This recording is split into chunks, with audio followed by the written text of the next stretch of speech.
Olá, alunos do quarto ano, estamos com mais uma videoaula. A nossa aula hoje é de História e nós vamos iniciar o capítulo 10, que tem por tema a vida das mulheres e das crianças na colônia.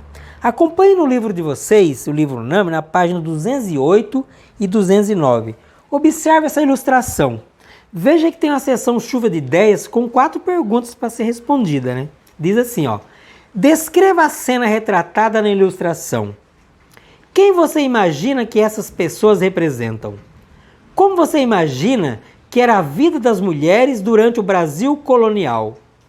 Como você imagina que era a vida das crianças durante o Brasil colonial? Veja que se trata então dessa ilustração, olha o tipo de roupa que as pessoas estão vestindo aí, alunos. Olha só, temos aqui retratando ali a vida dos escravos, né? Uma escrava ali cuidando ali dos filhos da sua senhora e o seu filhinho está no colo, né? Na página 210, em Organizando Nossas Ideias, temos um texto, né, para ler. Eu vou ler com vocês e vocês poderão estar respondendo algumas perguntas também. Diz assim: o cotidiano das mulheres no Brasil colônia. A seção Convivendo diz assim: você já imaginou como as mulheres viviam no período que estamos estudando? Converse com os colegas, no caso os familiares, e pensem a respeito das seguintes questões. As mulheres eram livres e tinham direitos como atualmente? O texto diz assim: quando os portugueses chegaram ao Brasil, se depararam com mulheres indígenas. Esse encontro gerou certo estranhamento, porque os costumes indígenas eram muito diferentes daquele dos europeus. Por exemplo, as mulheres indígenas, sobretudo por causa do clima, não tinham o costume de usar roupas, diferentemente das europeias. No cotidiano dos indígenas, como você já estudou, havia uma divisão de tarefa entre homens e mulheres. Elas cuidavam das tarefas domésticas, dos filhos, da roça e da família. Quando os portugueses decidiram colonizar o Brasil, mulheres vieram da Europa. Como seria o cotidiano delas? As mulheres portuguesas, em geral, tinham de seguir regras morais e de bons costumes. Não tinham liberdade, por exemplo, para escolher os próprios maridos.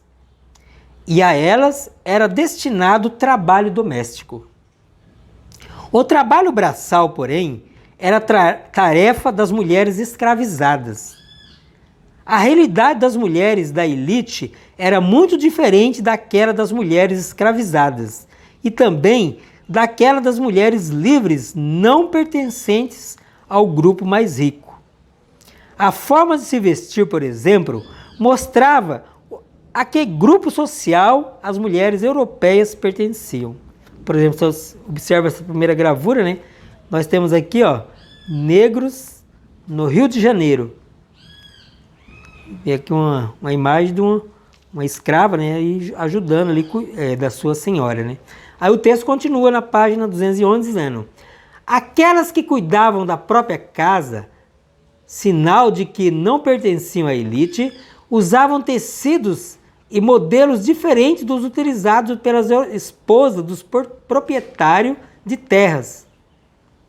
Essas, as chamadas sinhás, usavam vestido de veludo, seda e outros tecidos finos, adereçados, em alguns casos, com metais preciosos.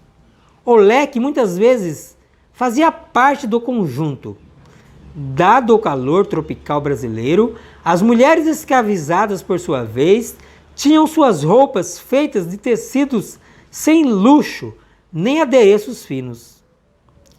Naquele período, as mulheres não tinham acesso às funções consideradas típicas dos homens. Elas, por exemplo, não podiam,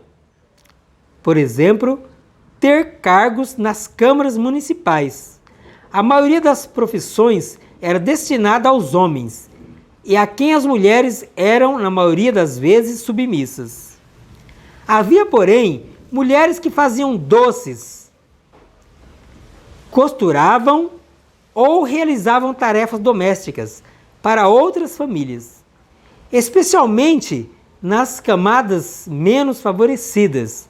Era comum a mulher assumir papéis sociais de acordo com as necessidades da família, o que podia incluir a produção de comida para a venda como forma de sobrevivência.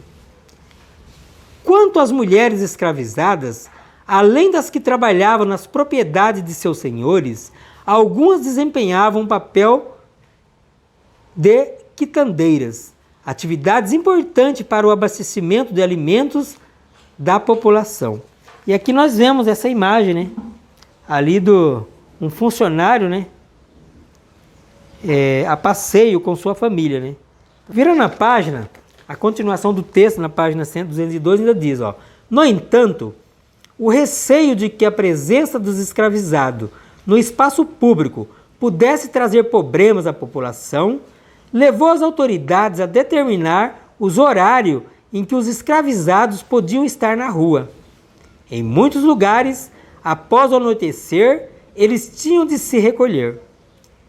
Quanto à propriedade, era raro mulheres receberem terras e, quando isso acontecia, elas geralmente precisavam do consentimento do pai ou do marido para recebê-las.